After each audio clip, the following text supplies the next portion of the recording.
पर बिहार में रहे हैं बचपन से, ये सब बहुत याद है। ऐसे भी हम लोग कहावत में बहुत सारा कह भी देते हैं मुंह पे भी। अब बताइए, जैसे देखिए ये वाला क्या मजेदार है कि हड़बड़ी में बिहा और कनपट्टी सिनूर। बताइए इसका मतलब। इसका मतलब तो यही हुआ, जल्दी जल्दी काम किए, मतलब मांग में सिंदूर भरना था तो बगल में ही चला गया, वो काम पूरा जीएसटी अच्छा वाला से मैटर हुआ हो नहीं। जाएगा सर, जीएसटी हड़बड़ी का काम गड़बड़ी सर। हाँ, हड़बड़ी का काम गड़बड़ी। किया गया फैसला, वो सब चीज लिख सकते हैं। जीएसटी वाला मामला, हाँ, जीएसटी वाला मामला लिख सकते हैं, नोटबंदी वाला मामला लिख सकते हैं, ये सब लिख सकते हैं। नोटबंदी में तो ऐसे लग रहा था कि एक विभाग ही खोला जाए जो कि डिपार्टमेंट ऑफ रूल होगा, कि हर बार हर दिन जो है कि नया नया रूल आ रहा था।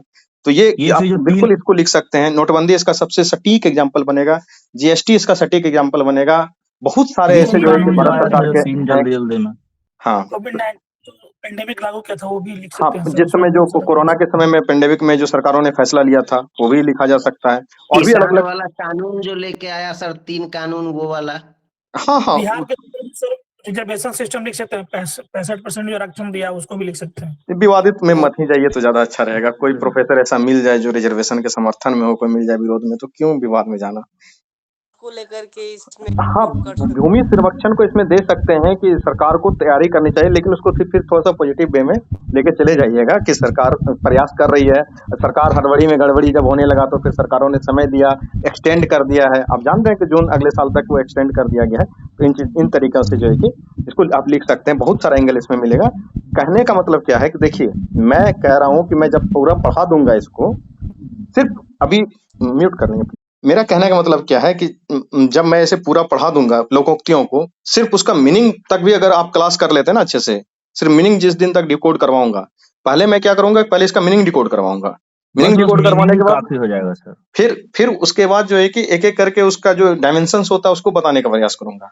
तो अगर आप मीनिंग तक का भी क्लास कर लेते हैं ना, तो फिर आपको लगने लगेगा कि सेक्शन ए और सेक्शन 2, मतलब खंड 1 खंड 2 में जो ऐसे आता है, उससे आसान तो यही है। अब देखिए कितना मतलब आसान आपको टॉपिक दिया गया है, हड़बड़ी में गड़बड़ी के ऊपर आपको ऐसे लिखना है। अब देखिए कितना आ जाता है। अब कोई अमूर्त सा सब्जेक्ट आ जाएगा कि मैथमेटिक्स एक संगीत है, आप सोचते सोचते परेशान हो जाइएगा कि कैसे उसको मैथमेटिक्स को संगीत से जोड़े। यूपीएससी पूछा था ना, उस तरीके से भी तो पूछा जा सकता है सेक्शन 1 और 2 में। तो जल्दबाजी में कोई महत्वपूर्ण कार्य करेंगे तो उसका असंतुष्ट और त्रुटिपूर्ण जो डिफेक्टिव परिणाम हो सकते हैं। ठीक है। हिंदी के एग्जाम में भी आता है क्या सर लोकोक्ति? किसमें? हिंदी के एग्जाम में? नहीं, हिंदी में नहीं आता है। अनहरा घर सांपे सांप, बताइए इसका मतलब। अनहार घर सांपे सांप। सर जिसको दिखाई नहीं देगा उसके सामने कुछ भी हो पता थोड़ी चलेगा। नहीं नहीं नहीं, जो कुछ दिख नहीं रहा है सर, बट संभावना है, डर लग रहा है। मतलब जहाँ पता ना हो वहाँ पर खतरा होने का संभावना है। सर जिस चीज के बारे में अच्छे से जानकारी नहीं हो वहाँ पर बहुत सारा घाटा होने का संभावना बना हुआ रहता है। देखिए क्या कह रहा है कि अज्ञानता में भय और भ्रम क्या होते रहता है, उत्पन्न होते रहता है। व्यक्ति म्यूट कर लेंगे। देखिए मैं क्या कहना चाह रहा हूँ बार बार आपको इस लोकोक्तियों की क्लास में, मैं ये कहना चाह रहा हूँ कि इन लोकोक्तियों का उपयोग जिस तरीके से समाज में जिस कंटेक्स्ट में होता है उस कंटेक्स्ट में आपको सोचने का प्रयास करना है। इसके सीधे सीधे मीनिंग के ऊपर जाने से बचना है। अगर नहीं आता है, देखिए आप जैसे हर्षवर्धन ने बोला वो लगभग सही ही था, गलत नहीं था। आप लोग भी बोल रहे थे वो लगभग टच करने तक ही था। लेकिन अगर आप रट लेंगे, याद कर लेंगे, तो फिर वही सेम मीनिंग आपके सामने आप प्रस्तुत कर पाएंगे, जो कि जिसका समाज के कंटेक्स्ट में जिस कंटेक्स्ट में बोला जाता है, और ये ऐसे पूछने का जो मकसद होता है वो पूरा होता है उससे। ठीक है, तो इसको रटना है, याद करना है, उसके बाद जो है कि फिर पढ़ना है, उसके बाद फिर लिखने का प्रयास करेंगे। हाँ देखिए बहुत मजादार है, बड़ा मजा आता है सब पढ़ पढ़ के। बचपन में सब सुना करते थे, घर पर न खैर न कान पर बीड़ी। कैमरा ऑन कीजिए और बताइए इसका मतलब। समझ में आ रहा है ना कि घर पर खैर न कान पर बीड़ी। मतलब आपके पास कुछ नहीं है, आप खर्चा बहुत कर रहे हैं। यस बिल्कुल सही बात है। अब देखिए इसमें क्या रहा है, इसका मतलब होगा एक्चुअली सर, इसका मतलब एक एक करके बोलिए। जो एक और भी कहावत है जैसे जिसके पास छत नहीं है और वो चला मांगे मियां ताड़ में बोलिए बोलिए क्या बोल रहे हैं? मांगे मिले आमदनी मियाँ अठन्नी खर्चा रुपया। हाँ मैं बता रहा हूँ, ठीक मैं बता रहा हूँ, म्यूट कर लीजिए आप लोग। मिले मियाँ मारने मांगे मियाँ ताड़ी, ये सही है। हाँ ये लिख लीजिए। खर्ची नहीं बाहरी ढकार। हाँ ये भी सही है। मिले मियाँ मारने खोजे मियाँ ताड़ी, ये बड़ा सटीक वाला मामला है, तो इसको आप नोट कर सकते हैं।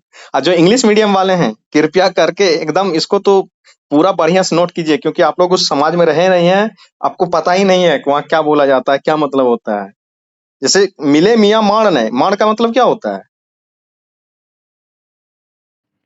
अनम्यूट वही करके झोपड़ी बताइए। सर। चावल बनाया हुआ पानी जो निकाला जाता है बाहर। हाँ उसको बोला जाता है माण।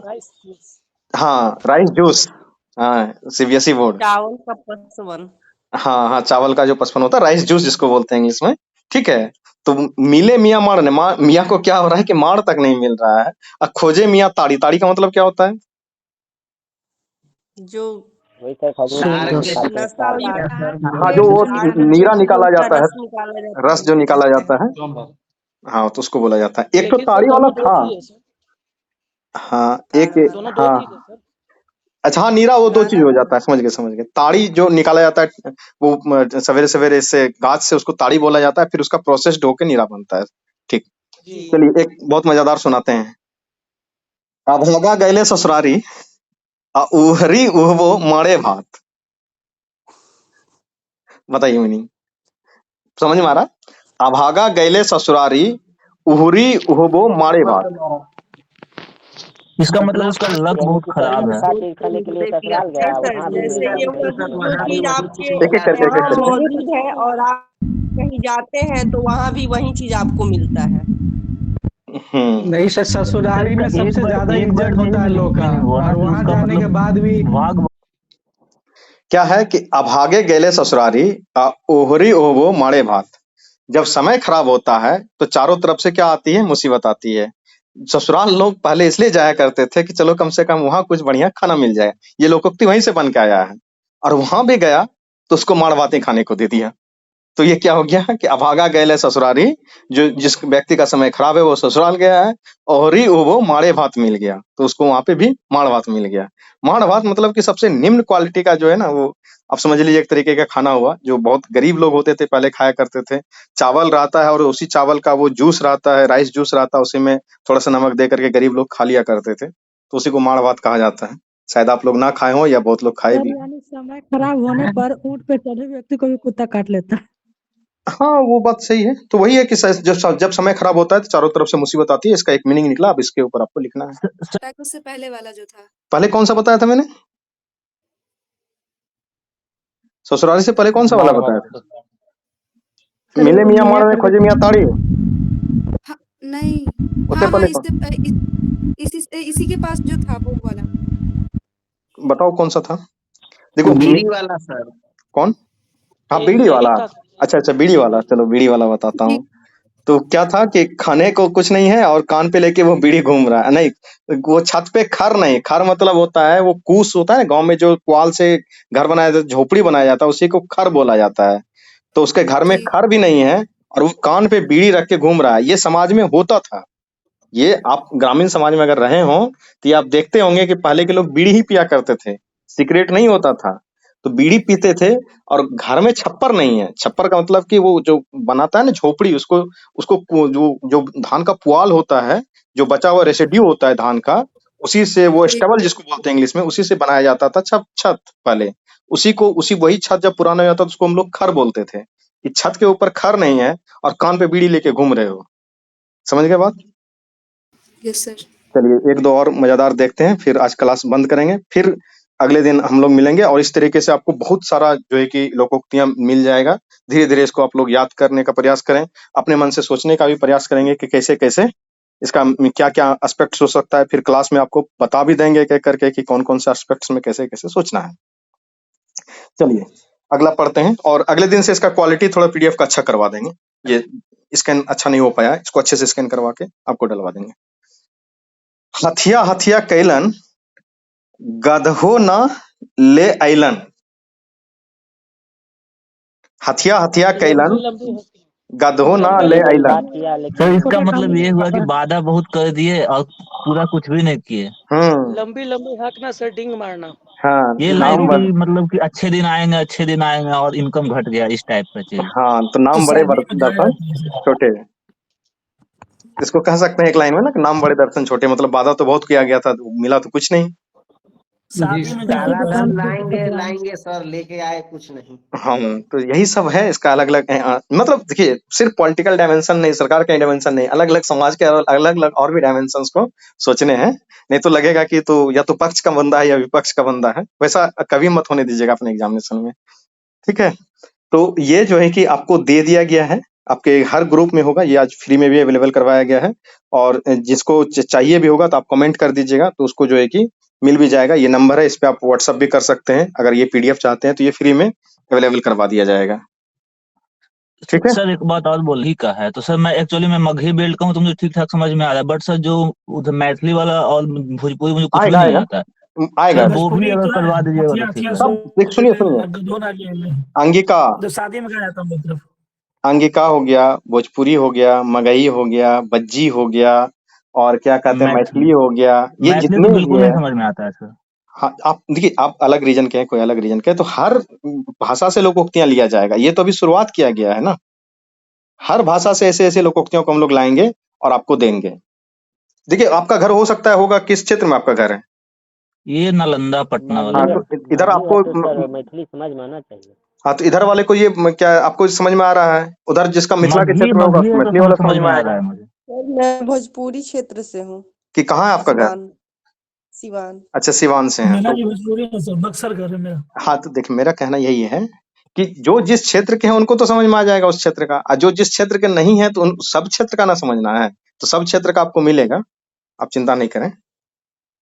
ये आज थोड़ा सा डेमो था। पेपर में ये थोड़ी होगा, 2 ही ठो ना आएगा। मानिए कि अगर भोजपुरी बेल्ट का नहीं आया तो हम लोगों को इसी में से न लिखना पड़ेगा, इसलिए आपको सब भोजपुरी का है, मगही का है, अंगिका का है, बज्जी का है, चाहे मैथिली का है, किसी भी लैंग्वेज का है, चाहे हिंदी का ही क्यों ना आ जाए, किसी का भी आए उससे मुझे मतलब नहीं है। मैं इतना करवा दूंगा कि आपको जो है कि हर चीजों का, हर विषय, हर लैंग्वेज का आपको याद रहेगा, किसी का भी आप लिख लीजिए। तो एक्चुअली आप जानते हैं कि लगभग सारे ऑफिसर्स ही रहते हैं, वो लोग ऑफिस से आते हैं आपको पढ़ाने के लिए, तो ऑफिस से आना, उसके बाद फिर खाना पीना खाना, उसके बाद पढ़ाने के लिए बैठना, तो उसी में उनको जो है कि इसलिए ये एक समय रखा गया है। और जब पहले हम लोग क्लास लेते थे इससे थोड़ा सा आधा घंटा पहले, तो उसमें क्या होता था, बहुत बच्चे उस बीच में खाना ही खाते रहते थे, डिनर का टाइम हो जाता था। इसलिए है कि डिनर करके निश्चित होकर के क्लास चलते रहती है, और थोड़ा सा लेट भी क्लास चलते रहती है तो कोई दिक्कत नहीं। दूसरा क्या है कि दूसरे टीचर दूसरे क्लास में रहते हैं इन्वॉल्व। जैसे आपका इससे पहले वाला अगर आप टाइम लेंगे क्लास का, तो उसमें क्या होगा कि टीचर 1 घंटा या 2 घंटा 3 घंटा जितना भी आपका ड्यूरेशन है क्लास का, तो उस ड्यूरेशन के बाद 2 मिनट भी नहीं रुक सकते, क्योंकि उनको अगला क्लास लेना है। लास्ट क्लास से फायदा क्या है आपको कि थोड़ा सा लंबा भी खींचा जा रहा है तो कोई दिक्कत नहीं होता है। और जिनका क्लास थोड़ा बहुत मतलब कि मान लीजिए छूट जाता है 10 मिनट 15 मिनट, रिकॉर्डिंग अवेलेबल रहती है, उसको देख लीजिए।